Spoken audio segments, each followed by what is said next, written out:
Знаеш ли, че само един клик може да издаде цялата ти информация онлайн? Изгледай клипа до края, за да разбереш какво по-точно представлява киберсигурността и защо е важна за теб. Защо изобщо ни е необходима киберсигурността? За да има киберсигурност, трябва система или човек да бъдат уязвими. Какво по-точно представлява уязвимостта? Вижте тази врата.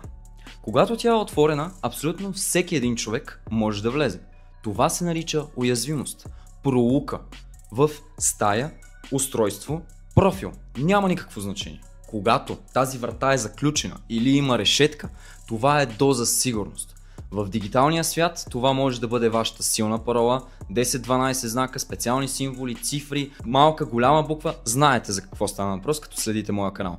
Двуфакторна и мултифакторна автентикация също така за вашия акаунт и не само. И различни токени и бекъп кодове, които вие можете да използвате за достъпване на вашия акаунт. Киберсигурността също така е техника и метод на защита на вашето устройство, за да бъде то некомпрометирано.